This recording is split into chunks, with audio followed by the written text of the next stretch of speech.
If you know the story of Purim, who do you think the villain was? Well, we know, certainly without question, it was Haman. But who was the hero or the heroine?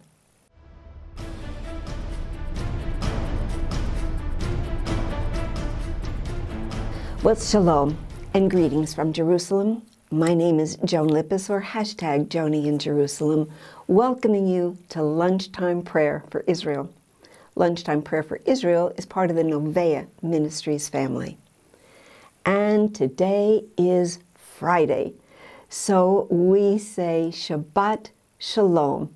Wherever you are, whether you take Sabbath as a Friday or a Saturday or Sunday, that's really between you and the Lord, because I know that there are some countries, some areas that it would be extremely challenging to take it on a different day. But the important thing is, take it. God knew and knows, because He knows everything, that our bodies and our minds need a day with no work.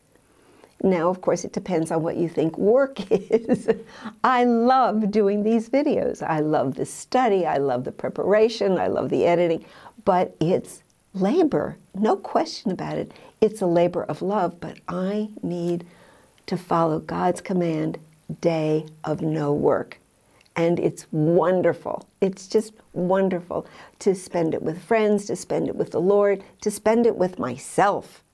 So take a day as I wish you Shabbat Shalom. Now we're pausing our series on end times because the holiday of Purim is coming. And when the holidays come, we stop and we focus on praying through the holidays, since they're being celebrated not only in Israel, but by Jews around the world. And Purim is coming, but as I said in the beginning of the series, I said, wait a minute, I think there's a correlation here between Purim and the tribulation.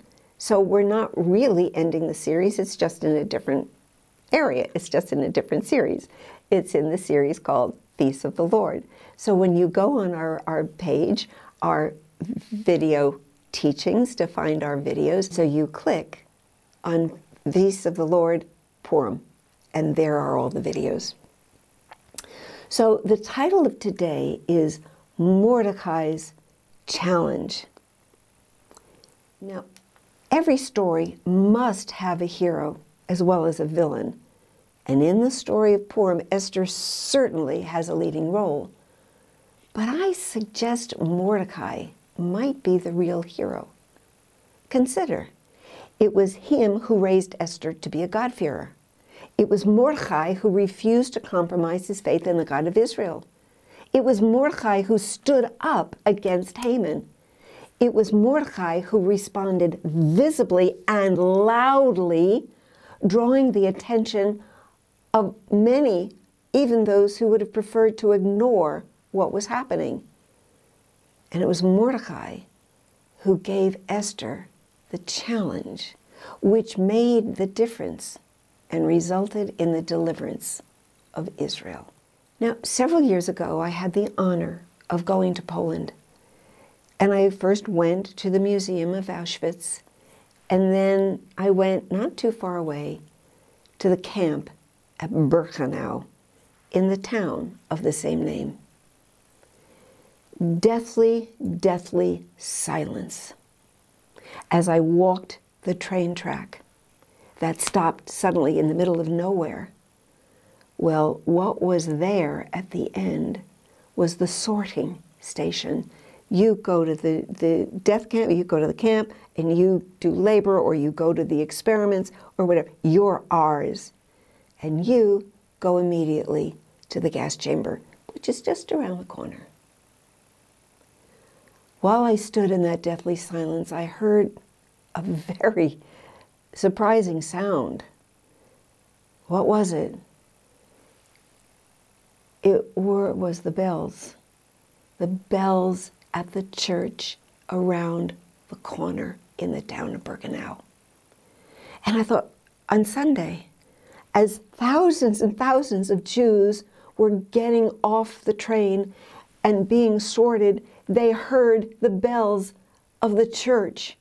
And I am told that to drown out the sound of those train whistles, the people in the church sang their hymns louder and louder and louder so they could ignore what was going on just around the corner.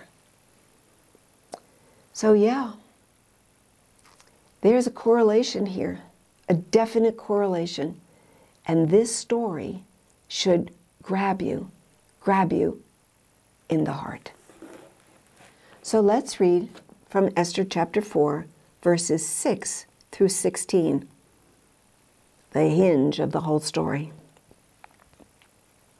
So Hathach, the eunuch that was taking care of Esther, so Hathach went out to Mordecai in the city square that was in front of the king's gate. You see, Mordecai positioned himself very, very wisely. And Mordecai told him all that had happened to him and the sum of money that Haman had promised to pay into the king's treasuries to destroy the Jews. He also gave him a copy of the written decree for their destruction, which was given at Shushan, that he might show it to Esther and explain it to her, and that he might command her to go into the king to make supplication to him and plead before him for her people. So Hathach returned and told Esther the words of Mordecai. Then Esther spoke to Hathach and gave him a command for Mordecai. All the king's servants and the people of the king's provinces know that any man or woman who goes into the inner court to the king who has not been called, he has but one law: put all to death, except the one to whom the king holds out the golden scepter. Then he might live. Yet I myself have not been called to go into the king these 30 days. So they told Mordecai Esther's words. Then Mordecai told them to answer Esther, "Do not think in your heart that you will escape in the king's palace any more than all the other Jews. For if you remain completely silent at this time, relief and deliverance will arise for the Jews from another place, but you and your father's house will perish. Yet who knows? Who knows whether you have come to the kingdom for such a time as this?" So Esther told them to return this answer to Mordecai. "Go, gather all the Jews who are present in Shushan and fast for me. Neither eat nor drink for 3 days, night or day. My maids and I will likewise fast, and so I will go to the king, which is against the law. And if I perish, I perish." The significance of Purim is found right there in Esther's response to Mordecai's challenge. Beloved, it is the same challenge that each of us are facing, have faced, and will face in our lives. Remember that God has designed a destiny for each of us, and He continually gives us opportunities to follow Him and fulfill that destiny by accepting the purpose of our lives. So let's pray, beloved, that all the followers of Yeshua, the church, the one new man, will recognize and accept God's purpose and destiny for their lives and fulfill it. And as we will see later, one of God's purposes for the church is to provoke the Jews to jealousy. We see that in Romans 11:11. Well, this is a serious series, even though Purim is supposed to be such a wonderful time of frivolity. And we do always want to worship and celebrate God's deliverance for our lives through our faith in Yeshua. but that does not negate the seriousness and the responsibility of the privilege of being saved. So now I smile because I'm going to start to cry if I don't say goodbye. Well, before I say Lehitraot, I want to remind you or introduce you to the book Celebrate Jesus, a Christian perspective of the biblical feasts. And the subtitle here is Explore the Significance of the Feasts to the Community of the Kingdom, in other words, to the church. And even though it's very big, when you look at it, it's got great, big, wide margins. It's written for two groups of people. One who really understand their Bible. They're very literate when it comes to biblical things, but they don't know very much about the feasts. And so they only need a few words to get their juices flowing. The other group are people who know nothing.